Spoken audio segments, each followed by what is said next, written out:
ভাগাভাগি বাটোয়ারা নিয়ে একটি মারামারি ঘটনা ঘটে। ওই দিন ওই দূরে কোথা থেকে নাবু ও মুকুল দাওয়াত খাইতে গিয়েছিল। আসতে দেরি হওয়ায় পথে হেঁটে তারা বাড়িতে আসতেছিল। উত্তর সুগানপুকুর গ্রামের মাথায় রেল লাইনের মাঝে চোরদের মারামারির সময় পৌঁছা মাত্র দেখতে পায় ওই চোরেরা মারামারি করিতেছে। এক পর্যায়ে আলম চোর ও চোরদের হাতে আক্রান্ত হয়। তৎক্ষণাৎ নাবু ও মুকুল আলম চোরকে কলেজ স্টেশন ডক্টর ক্লিনিকে প্রাথমিক চিকিৎসার ব্যবস্থা করে।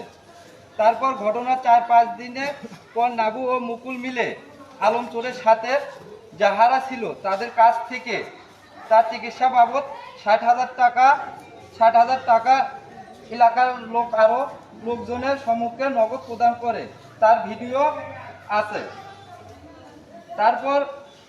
তারপর আলম চোর কাহারা বা কারো কথায় প্রচারিত হইয়া থানায় মিথ্যাভাবে নাবু, মিরাজুল, বিলাল, মুকুল, মোহিত ও আরমানের নাম দিয়ে মামলা করে। মামলার পর মুকুলকে পুলিশ ধরে নিয়ে যায়। পরে মুকুল জামিনে আসে। ওই ঘটনাকে কেন্দ্র করিয়া উক্ত আলম চোর কেন কি করিল, নাবু ও মুকুলকে আসামি করিল, তার জন্য সালিশ ডাকে। সালিশে উক্ত আলম চোর বলে যে, আমি তো মামলা করি নাই, মামলা করেছে আমার মা। আমি মামলা হইতে নাবু ও মুকুলের নাম বাদ দেওয়ার ব্যবস্থা করব জানায়। পরের দিনে উক্ত আলম চোরের মা ও বোন মিলে সোনাতলা প্রেস ক্লাবে যাইয়া ভিত্তিহীন ভাবে সংবাদ সম্মেলন করে।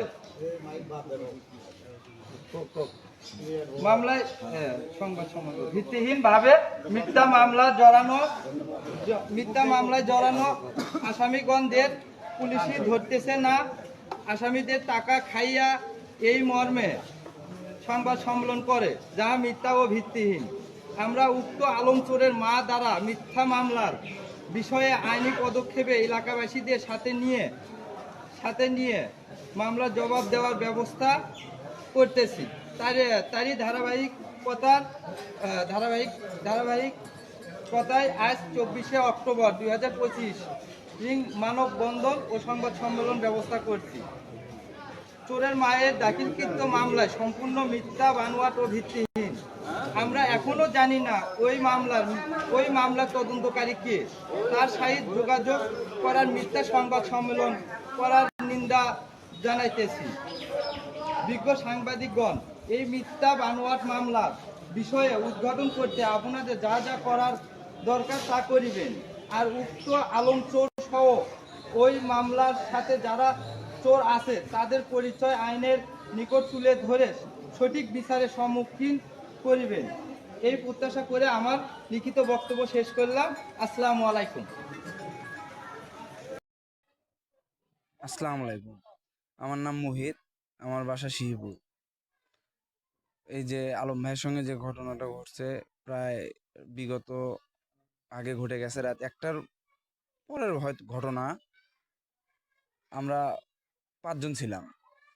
আমি, মিরাজুল, তারপরে বিলাল, তারপরে হলো আপনার আরমান, তারপরে লাবু, রানা, এই কয়জন আমরা আসতেছিলাম।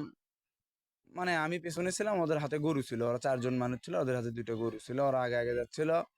তো এখন লাইনের উপরে যখন ওরা ওঠে, তখন আলম ভাই ওদেরকে আসে বাধা দেয় যে, গরুগুলো কই থেকে নিয়ে আসছো, তোমরা কই নিয়ে যাচ্ছ? তো ওরা তখন আলম ভাইয়ের উপরে চড়াও হয়, বলে যে, দাঁড়াও, টাকা পয়সা দিচ্ছি তোমাকে, একটু সময় নাও। তারপরে ওরা আলম ভাইয়ের উপরে হুমসি খেলি তাকে আঘাত করে। তখন আলম ভাই একটু মানে ইয়ে করে, মানে বাধা দেয়, আরো ভালোভাবে প্রতিবাদ করে যে নিয়ে যাওয়া যাবে না। তখন ওরা 2জন মিলে, একজনের হাতে ছোরা ছিল, মিরাজুল নাম, আর একজনের হাতে একটা বড় বাঁশ ছিল। ছোরা দিয়ে ভাইকে আঘাত করে একজন, আর একজন বাঁশ দিয়ে মাথায় বাড়ি মারে। আমি মাঝখান থেকে মানে ভেঙে দেওয়ার অনেক চেষ্টা করছি, কিন্তু আমি পারিনি। লাইনের থেকে তারা ঘুরে ঘুরে নিচে পড়ে যায়। ওখান থেকে আলম ভাই নিজের জীবন বাঁচানোর জন্য দৌড় দেয়। কিন্তু ওরা 2জন পেছনে পেছনে আবার যায়, তাকে ধরে।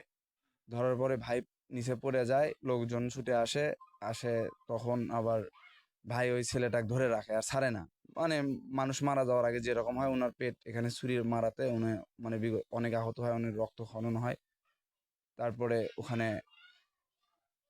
ওই যে মিরাজুলের মামা মুকুল উনি আসেন। উনি আসার পরে ওনাকে বলা হয় যে তাড়াতাড়ি ওনাকে মেডিকেল নেওয়ার জন্য, কিন্তু ওখানে প্রায় 15-20 মিনিট দেরি করে। আমি নিজের গায়ের গেঞ্জি খুলে তার এখানে পেটে ধরি।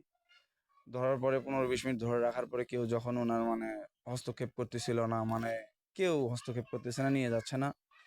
পরে ওখান থেকে আমি ওখান থেকে চলে আসার আগে দেখি যে ওখানে লাবু, মিরাজুল আর